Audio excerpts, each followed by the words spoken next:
Le film commence avec Lucy, une jeune femme qui discute avec son petit ami Richard. Celui-ci lui demande de remettre une mallette à un individu nommé Jang dans un hôtel, mais sans lui dire ce qu'elle contient. Lucy refuse sous prétexte d'avoir un rendez-vous important. Cependant, Richard la force à porter la mallette en la menottant à son poignet avant de lui annoncer que les clés se trouvent entre les mains de Jang. Face à cette situation, elle n'a d'autre choix que d'obéir. Lucy se rend donc à l'hôtel et demande après Jang. Pendant que Richard l'attend devant l'établissement, il est soudainement abattu par balle et meurt sur le coup. Lucy est ensuite capturée et emmenée dans la chambre de Jang pour lui remettre la mallette. Dès son arrivée, elle découvre des cadavres sur le sol et aperçoit Jang, la main ensanglantée. Mais Yang, parlant uniquement chinois, utilise un interprète pour communiquer avec elle. Il lui explique qu'il a tué Richard parce qu'il le considérait comme un traître. Puis il lui demande ce que contient la mallette. Lucy lui répond qu'elle n'en sait rien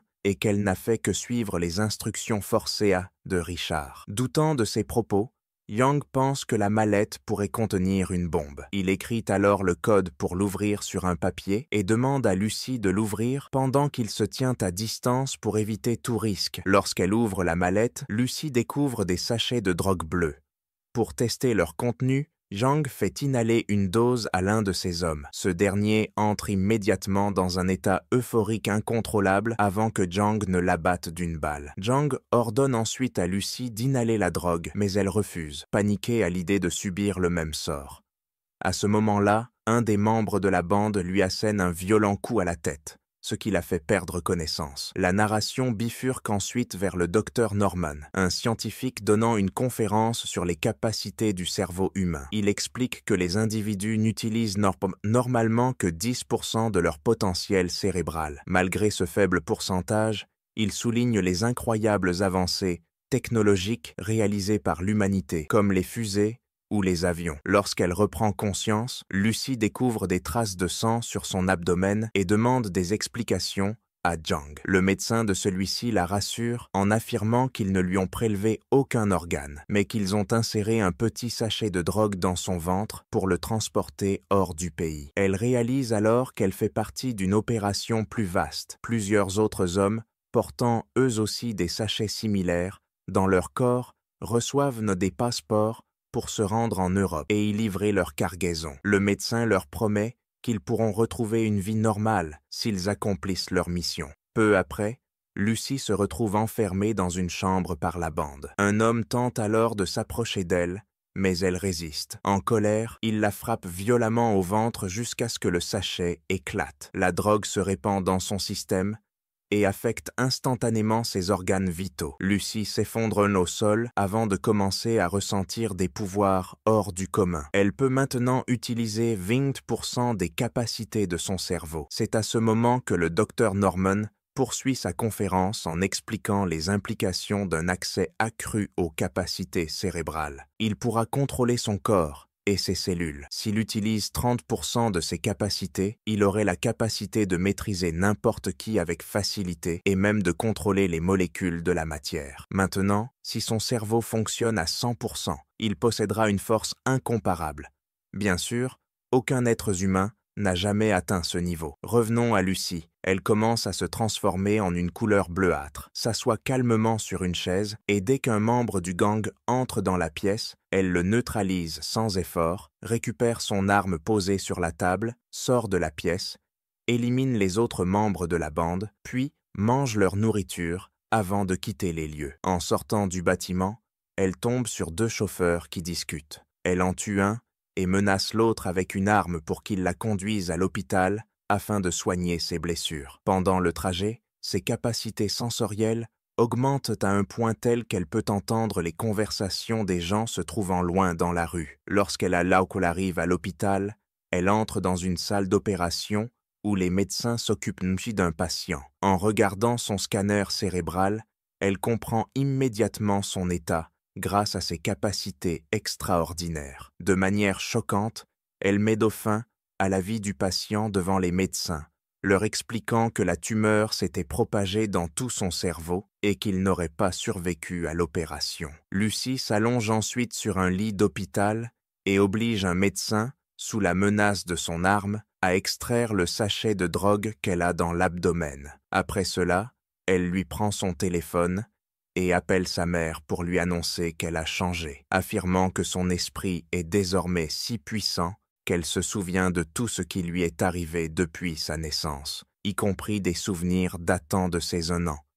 Sa mère était bouleversée, car ce genre de souvenir est impossible pour un être humain ordinaire. Lorsque l'appel se termine, le médecin a fini d'extraire le sachet. Lucy apprend alors que cette drogue contient une substance produite par les femmes enceintes pendant le 1er mois de grossesse pour nourrir l'embryon et lui fournir une énergie immense. Malheureusement, certains chercheurs ont transformé cette substance en drogue illégale, mortelle pour quiconque en consomme. Le médecin est stupéfait que Lucy ait survécu après avoir été exposée à cette quantité. Lucy décide alors de retrouver les autres sachets pour éviter que d'autres ne soient blessés ou tués. Première étape, elle se rend dans l'hôtel de Jang, élimine tous ses hommes et poignarde Jang aux 2 mains. En posant ses mains sur sa tête, Lucy accède à ses souvenirs et apprend où se trouvent les 3 hommes, transportant chacun un sachet de drogue dans leur ventre. Plus tard, Lucy quitte les lieux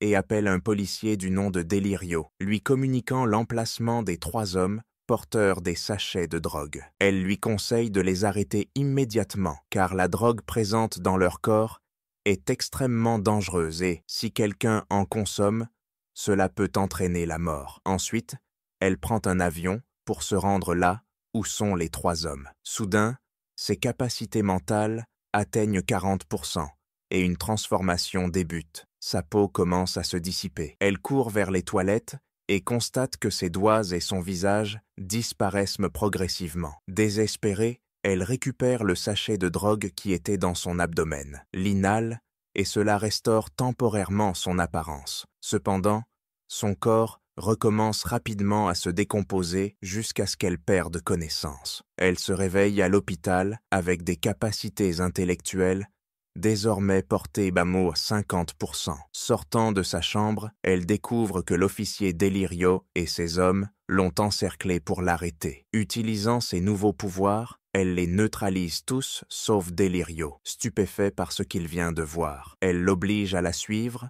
prend sa voiture et se dirige vers la localisation des 3 hommes. Il découvre que ces derniers sont à l'hôpital, mais au même moment, le gang de Jang arrive à cet endroit, tue les 3 hommes et récupère les sachets de drogue qu'ils contenaient. À leur sortie de l'hôpital, Lucy apparaît et exige qu'ils lui remettent la valise contenant la drogue, menaçant de les éliminer. Le gang se moque d'elle et la menace avec des armes, mais ses capacités mentales atteignent alors 60%. Elle désarme facilement le groupe, récupère la valise des mains d'un des assistants de Jang et quitte les lieux avec Delirio pour prendre leur voiture. Voyant cela, Jang décide de les suivre. Lucy se rend à l'université où travaille le docteur Norman et demande la présence d'un collègue pour démontrer l'étendue de ses facultés mentales. Elle prouve ses pouvoirs en lisant dans ses pensées et en décrivant précisément un souvenir concernant sa fille. Elle demande ensuite à Delirio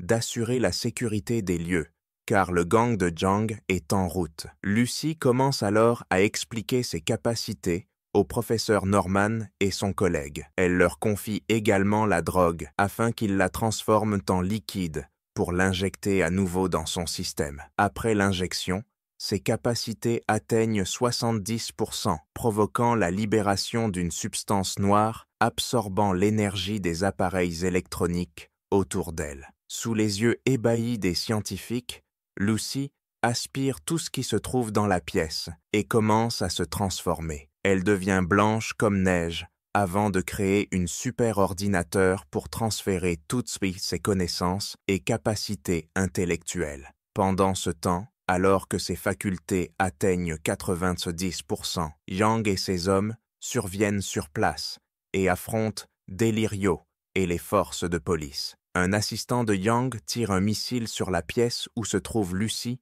pour tenter de la détruire, mais grâce à ses pouvoirs, elle se téléporte subitement dans les rues d'Amérique.